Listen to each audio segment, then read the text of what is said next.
وعلیکم السلام ورحمۃ اللہ وبرکاتہ۔ آنکھوں میں دوائی قطرے وغیرہ ڈالنے سے روزہ ٹوٹتا ہے یا نہیں ٹوٹتا، اس پر اہل علم میں اختلاف ہے۔ ہمارے جو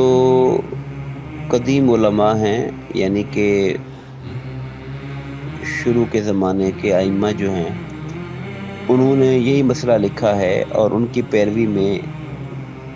ابھی تک علماء یہ کہتے آ رہے ہیں کہ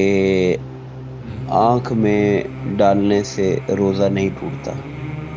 اور کان میں قطرے ڈالنے سے روزہ ٹوٹ جاتا ہے۔ یہ ہمارے قدیم علماء یہ کہتے چلے آ رہے ہیں۔ جدید تحقیقات نے، سائنسی تحقیقات نے یہ بات ثابت کی ہے کہ کان سے حلق کی طرف جانے کا کوئی رستہ نہیں ہے اگر پردہ کان کا سلامت ہو، جبکہ آنکھ کا جو معاملہ ہے اس کا حلق کے ساتھ تعلق بن جاتا ہے، اس لیے کہ ہم بعض اوقات چیز آنکھ میں ڈالتے ہیں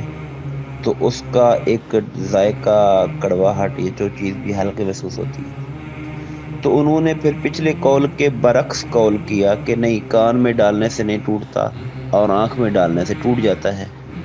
یہ اختلاف ہے، اور اختلاف کی وجہ میں نے یہ بتائی ہے آپ کو کہ جدید جو تحقیقات ہے انہوں نے اس کو واضح کیا کہ آنکھ کا تعلق حلق کے ساتھ ہے۔ اب وہ لوگ جو کہتے ہیں کہ اس کے ڈالنے سے نہیں ٹوٹتا، وہ کہتے ہیں بھلے حلق کا تعلق ہے اور ذائقہ محسوس ہوتا بھی ہے، مگر پھر بھی یہ وہ منافذ اصلیہ نہیں ہے، یعنی یہ وہ جگہ نہیں ہے پراپرلی جہاں سے کوئی چیز لی جاتی ہے۔ یہ تو مسام کی شکل ہے، جیسے رسک کر کوئی چیز اس کا ٹیسٹ پہنچ جاتا ہے، تو اس کا اعتبار نہیں کیا جائے گا، روزہ نہیں ٹوٹے گا۔ اب چونکہ دو قول آ گئے ہیں اور جو جدید علماء ہیں وہ ٹوٹنے والے قول کو، یعنی کہ اگر آنکھ میں ڈالیں گے تو ٹوٹ جائے گا، اس کو اختیار کیا ہے، تو میرا ذاتی جو رجحان ہے، اب ہر ایک کو اختیار ہے، دونوں باتیں میں نے آپ کو بتا دی ہیں،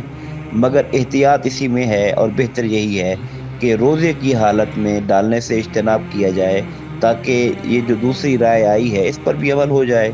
اور دونوں صورتوں پر انسان عمل کر کے اپنے روزے کو محفوظ کر سکے۔ یہ ماہ رمضان کا فرض روزہ ہے، اسے شکوک و شبہات کی نظر نہیں کرنا چاہیے۔ السلام علیکم۔